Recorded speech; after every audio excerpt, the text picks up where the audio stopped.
Bien, les comentaba que básicamente a partir de los años 60 del siglo pasado, es lo que conocemos como la era de los polímeros. Se desarrollaron industrialmente una gran cantidad de compuestos poliméricos que reemplazaron casi todas las aplicaciones en donde se utilizaban anteriormente metales. Y piensen, por ejemplo, en cómo estaba compuesto un auto antes de los 60, un automóvil, y cómo está hoy, como todo lo que era metálico prácticamente ha sido reemplazado por polímeros, o sea, plásticos, para hablarlo en lenguaje no técnico.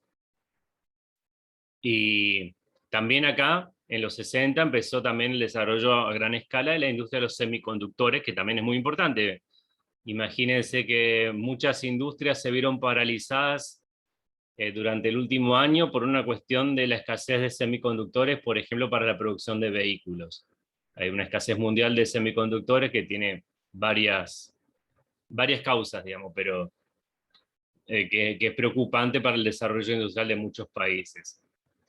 Eh, bueno, ahí se desarrollaron un montón de polímeros, que vamos a ver si tenemos oportunidad de hablar un poco de los distintos polímeros que se desarrollaron. Obviamente no es un invento de los 60 los polímeros, ya desde los antiguos mayas que utilizaban las gomas de los árboles para hacer pelotas, de algunas civilizaciones que utilizaban hasta resinas obtenidas de insectos, pero realmente a partir de los 60 es donde los polímeros comenzaron a tener un gran auge. Y del 2000 para acá tenemos la era molecular, donde todos hemos hablado y también abusado muchas veces de los beneficios de la nanotecnología. Por eso se llama la era molecular, donde la materia se puede manipular a escala atómica, algo que ya en los años 70 se había empezado a plantear en un famoso discurso de Richard Feynman, premio Nobel, que hablaba justamente de manipular la materia a escala atómica, donde hoy podemos, como yo les decía que hizo IBM, hacer una película de stop motion manipulando átomos. Los nanomateriales nos permiten muchísimas aplicaciones. Todos los días hay aplicaciones nuevas de nanomateriales. Ya, igual hoy día parece que hablar de nanomateriales a veces ya es casi una estafa, porque ya hablan cualquier cosa de nanomateriales, pero por ejemplo, hacen que se puedan producir estructuras que no tengan defectos como las que se producían anteriormente, que puedan tener una resistencia 10.000 veces superior a los sus pares normales, digamos, o que puedan producirse mecanismos muy pequeños. Hay un campo que todavía está, el famoso grafeno, del cual se habló mucho hace unos años y creo que todavía no despegó del todo como un material que era muy prometedor para baterías, para resistencia, etcétera, pero que en laboratorio es fácil de hacer. El traspaso a escala industrial se ve que todavía no está siendo tan rápido como uno creería, que es lo que suele suceder. Fíjense que con todo esto que les mostré, hemos pasado también, algo que también es una consecuencia de esto, cuando comenzó analizando desde el comienzo de la Revolución Industrial del año 1800, vemos que ahí, al comienzo de la Revolución Industrial en 1800, el hierro fundido y el acero comenzó a desplazar a la madera y la piedra en las estructuras. Imagínense que esto recién hasta ese entonces era casi todas estructuras de piedra y madera. Es más, como dice, la mayor parte de los castillos de la Edad Media estaban hechos de madera, por eso los que sobrevivieron son los que están hechos de piedra, que eran los menos. Vemos que para el año 1900 recién empieza la revolución un poco mayor en los materiales, donde aparece el concreto, el hormigón armado, que y se empiezan a producir grandes estructuras, en donde podemos garantizar mayor estabilidad. Después de 1920, donde para diseñar cosas que necesitan ser livianas, imaginémonos aviones, el aluminio recién puede ser trabajado suficientemente como para producir materiales resistentes y livianos a la vez. Fíjese, por ejemplo, el ejemplo de los aviones. Cuando comenzaron la aviación eran hechos de madera y tela. Luego se empezó a utilizar el aluminio de aviación, que es una aleación especial. hasta los años 40, donde eran todos metales, y eran todos, fíjese, cuando vemos los documentales de esos años, metales remachados, digamos, no era la soldadura lo que más se utilizaba para la unión, sino que eran puros remaches. Y vemos que en los 80, ahí donde empiezan a desplazarse, todos los metales empiezan a desplazarse por polímeros, se desplazan las fibras naturales, se desplazan a la madera. Hoy tenemos sustitutos de madera hechos con polímeros para construcción, para todo tipo de cosas. Y en los años 2000, donde empiezan a hacer hincapié en todo lo que es basado en sílice, o sea, semiconductores y demás. La consecuencia de esto, que pasamos de materiales que eran renovables, la madera, o se podían reciclar fácilmente como la piedra, a una dependencia casi del 100% de materiales que no son renovables, o sea, una receta para que en el futuro tengamos algún inconveniente. Cuando hablamos de encima, cuando comencemos a analizar lo que se ocupa, son cantidades enormes, por eso también es que el diseño muchas veces tiene que incluir pensar qué se va a hacer con el objeto al finalizar su vida útil. Imagínense las baterías de celular, los celulares, la cantidad de compuestos que tienen, y que al finalizar la vida útil terminan en la basura, y todavía no es beneficio, no tiene un costo-beneficio importante para reciclarlos. Incluso de los celulares, yo me acuerdo que hace muchos años, ya en el 99 ya hablaban de eso, de rescatar oro de los celulares que tienen en alguna proporción. Bien, otro ejemplo para que vean las dimensiones. Acá tenemos estos de Estados Unidos, pero es bastante parecido, debe ser para los demás países. El uso de materiales, digamos acá dice los materiales, las materias primas básicas que no son ni alimentos ni petróleo. Y ahí vemos cómo fíjense cómo este crecimiento de 1900 hasta hoy, casi 4 veces, la producción, esto que está acá, es madera, arena y grava. Es lo que más creció en gran proporción. Tenemos la madera acá abajo, que aumentó, sí, pero va aumentando, pero no tanta proporción. Tenemos acá en este naranja más oscuro, rojo, minerales industriales, los metales, que básicamente no han aumentado demasiado en la producción. Entonces acá tenemos un panorama, por supuesto, si ponemos el consumo de petróleo sobre todo esto, también supera ampliamente todo esto. Acá vemos también algunos picos, fíjense cómo las guerras, las depresiones, crisis de petróleo, recesiones impactan en el consumo de estos materiales. Y bueno, acá también esto es más o menos lo mismo, también es cantidades de distintos metales. Fíjense, acá tenés en la base de la pirámide lo que le decía, arena, grava. Fíjese, el hierro está acá. Esto está en millones de toneladas, me imagino, aluminio. Acá está el cobre, o sea, de los materiales más utilizados a los menos utilizados. Y por supuesto, seguramente vamos a tener crecimiento de algunos materiales, como imagínense el litio, seguramente con el auge de la electrónica, de los vehículos movilizados por baterías, cada vez va a ser más importante. Bien, esto solamente para dar algunos detalles, y acá tenemos otro más. Fíjese que el concreto es el material que se produce más, esto es a nivel mundial, ya no es Estados Unidos. Tenemos concreto, asfalto, vidrio, ladrillo como los materiales cerámicos más utilizados. Los polímeros mucho menos, porque cada franjita de acá es un orden de magnitud, o sea que se produce 1000 veces más en peso de concreto que de polietileno, pero bueno, el polietileno por supuesto es mucho más liviano. Acá vemos los 4 polímeros más utilizados: polietileno, el PVC, el polipropileno y el PET. Acá tenemos los 4 polímeros más importantes en cantidad. Y acá tenemos de todos los metales, la producción mucho más importante de todas, acero, aleaciones de aluminio, aleaciones de cobre y de zinc. Bueno, y acá tenemos plomo, níquel, magnesio, titanio, plata y oro en mucha menos proporción. Y otros materiales, fíjese, la madera sigue siendo, a pesar de que no es el material de alta tecnología, pero la madera sigue siendo un material muy importante. Fibras naturales también, y fibra de carbono creciendo también. Eso es un material que también Entonces acá tenemos, como les repito, las familias de materiales metales, polímeros, cerámicos, y estos serían básicamente materiales compuestos. Acá les voy a describir brevemente las familias de materiales.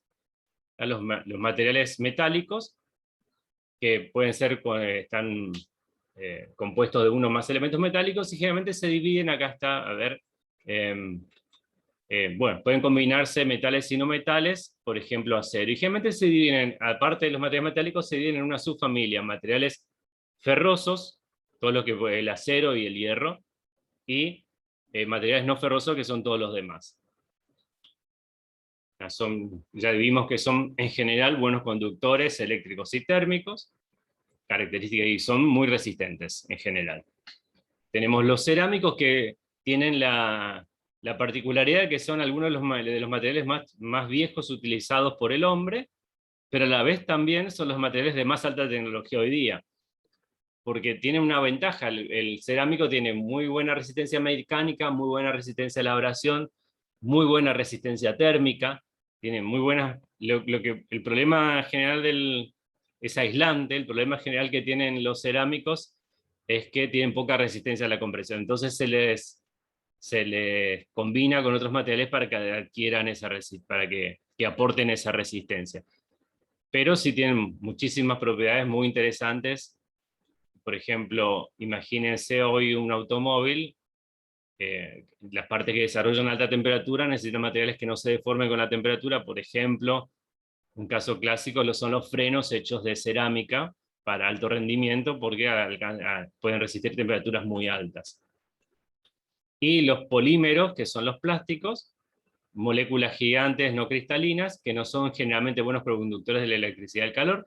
Ahora también están surgiendo, como les expliqué otra clase, más aplicaciones de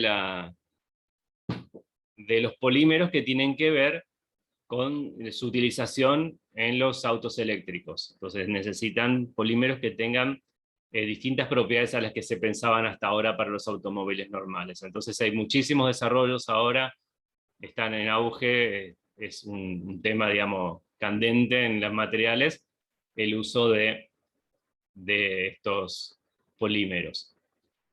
A su vez, a ver, no sé si está acá, bueno, tienen un gran rango de resistencia mecánica y de ductilidad. Imagínense, vamos desde las bolsitas de plástico de polipropileno o polietileno, hasta materiales con alta dureza como el polipropileno, y hay otros materiales aún más duros. Acá tenemos algún ejemplo de densidades bajas: el PVC, el poliéster. Y también los polímeros se dividen a su vez en varias categorías. Generalmente se distinguen entre los que son los mal llamados plásticos. O sea, los polímeros, los plásticos, le llamamos a todos los plásticos, a todos los polímeros les llamamos plásticos, pero algunos de ellos nomás son plásticos, porque hay algunos que son termofijos. Hay otros, los termofijos son aquellos que no se puede calentar y darle otra forma. Una vez que adquieren una forma, ya no podemos derretirlo y hacer otra cosa con ellos. Entonces, ese tipo de materiales son más rígidos. Hay otro tipo de polímeros que sí se pueden, por ejemplo, el polietileno puede darse forma una y otra vez. Y también tenemos los elastómeros, que son aquellos como las gomas que utilizaban antiguamente bueno, los elastómeros yo le hice practicar en el práctico con las banditas elásticas. Son polímeros que antes se hacían de materiales naturales y hoy día se hacen derivados de petróleo, que tienen la propiedad de que puede uno estirarlo mucho sin que se produzca la rotura. Bien, aquellos materiales que se pueden dar forma y una y otra vez calentándolos son llamados termoplásticos. De ahí el nombre plástico. El plástico tiene el nombre porque tiene plasticidad y se le puede dar forma. Pero no todos los polímeros son plásticos. Y compuestos, acá tenemos varios que están hechos por mezcla de dos más materiales. Bueno, tenemos materiales de construcción como el hormigón armado, la fibra de carbono, y generalmente consisten en un material de relleno y uno de unión. Entonces pueden tener fibras en una matriz o partículas en una matriz. Imagínense acá las fibras en la matriz, las famosas fibras de carbono. la fibra de vidrio, el concreto sería un material particulado que está hecho con material de relleno y uno de unión. Hoy vamos a ver generalidades, nomás después vamos a ver algunos detalles más si nos alcanzan las clases. Esto hace que cuando uno tenga que diseñar algo, tenga generalmente, dicen por supuesto esto por lo menos para países desarrollados, no sé si acá también uno tiene, cuando comienza a hacer un desarrollo de un objeto, uno tiene 10.000 materiales de los cuales elegir. Entonces uno tiene que hacer después, ir bajando la cantidad de selecciones, añadiendo propiedades. O sea, yo necesito que el material sea, que tenga determinada conductividad eléctrica, que tenga conductividad térmica, que tenga distintas cosas. Entonces uno puede ir reduciendo las opciones de materiales. Hay programas informáticos que hacen esto hoy, hay bases de datos muy importantes, por supuesto todas de pago, y hay esto que está acá, que generalmente también forma parte de esos programas, que son diagramas de selección. Entonces, por ejemplo, uno podría acá ver la resistencia del material que está expresada, y esto lo vamos a ver en la clase que viene, mediante el módulo de Young, y la densidad. Entonces, generalmente, por supuesto, lo que siempre queremos es que el material sea liviano y que sea resistente. O sea, queremos todo. Y bueno, y si es barato, mejor también. Pero bueno, eso no se puede dar. Fíjense acá, por ejemplo, tenemos materiales muy resistentes, como los metales, aleaciones de níquel, titanio, aluminio, pero que son de densidades altas, muy pesados. O sea, tengo materiales que son muy livianos, como acá espumas, polímeros, algunos materiales naturales que están muy buenos, pero no tienen resistencia. Entonces, fíjese el bambú, por ejemplo, acá el bambú eh, el bambú tiene una gran resistencia para una baja densidad. Entonces, eso es un muy buen material para algunas aplicaciones.